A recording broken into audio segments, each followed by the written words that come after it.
Hello, Hi. welcome again. So this time, we want to really ask a very, very serious question. What is it? Why do you want to bend your values because you want to fit into a particular circle? Why are you trying to fit into the space that was not meant for you? Exactly. What is wrong with you? Why are you not being yourself? What is wrong with yourself? What is wrong with you? What is wrong with your values? What is wrong with what you hold high? What you believe in? What you believe in? What is God wrong has with said that this is right and this should not be. And this thing just reminded me of something. How the serpent came to Eve to come and ask her, did God say? That was our values. Yes, being tampered with. Big question. They now touch it a little, so and then did God really like, hey, say? Once you start hearing, are you sure? When you begin to feel that there is a doubt in what you hold so much, you need to quickly run back to the source, which is Christ. Because you see what? The society paints a picture that wants you to believe that you are not good enough, or what you hold, what you believe in is not enough. So you see yourself trying to fit into another person's style or another way of life that does not really it's not even necessary at all. If we're not careful, we live in shadows. We chase things that are very irrelevant, put ourselves in positions where we shouldn't ever be. Why are you even tolerating people that do not align with your... What is it? This is not being discriminatory. Not at all. The truth is, there are people that once you speak to them, you can tell that this person's values and your values does not align. Why are you trying to force friendships? Exactly. Why are you trying to force things to happen? You force relationship, you bend. It's very unnecessary. There's really no point.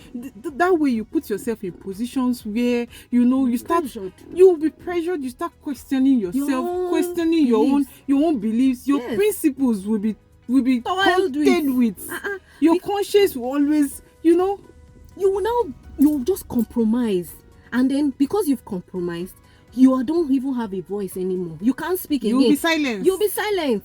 When you even know the truth, because you've compromised, you will now not be able to say it again. You now be living with guilt. You will now be scared. You will now be confused. That is your identity. Yes, you don't even know who you are. You begin to doubt yourself because you don't even know who you are anymore, because you've compromised. You've bent your boundaries.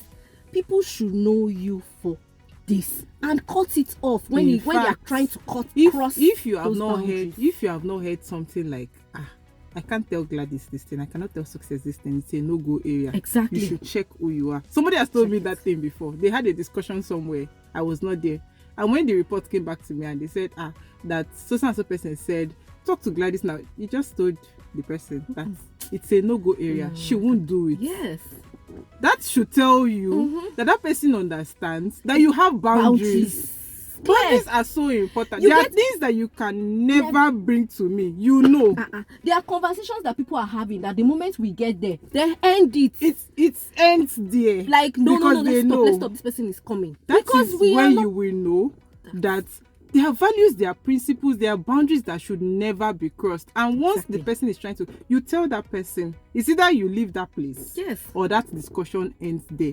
And see, trust me, if it is a man telling you must bend a little before you can tolerate your relationship, when you've told yourself that this thing, I don't want to bend it though, but because you are trying to keep him, trying to be the nice girl, good girl. Exactly. You are looking at irrelevant things, because those things are not even necessary. That those things that you put in your mind as conditions for being scared, they are not relevant as compared to your values. They are not about as compared to what God thinks about you, what you know about yourself. In addition to that, how many times will you shrink? How many times will you have to bend?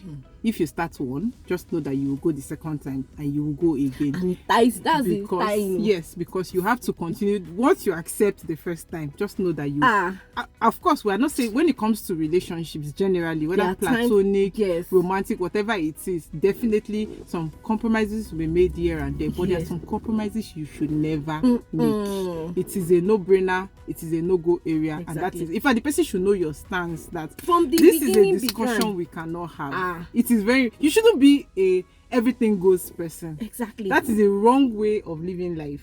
You shouldn't be that person. No, there are things that should not go. It shouldn't go. It should not go. It might go for the next person, but it shouldn't go for you. It shouldn't. Simple. It shouldn't. So today, no matter how right or wrong the thing they present the thing to you, just stand on what you believe. Today we are admonishing you to be that person that has boundaries, keeps them, and looks at anybody in the face, tell the person, this cannot work with me. Nah, it cannot. Trust me. You will be better trusted as that person than the other person that allows everything goes. We move.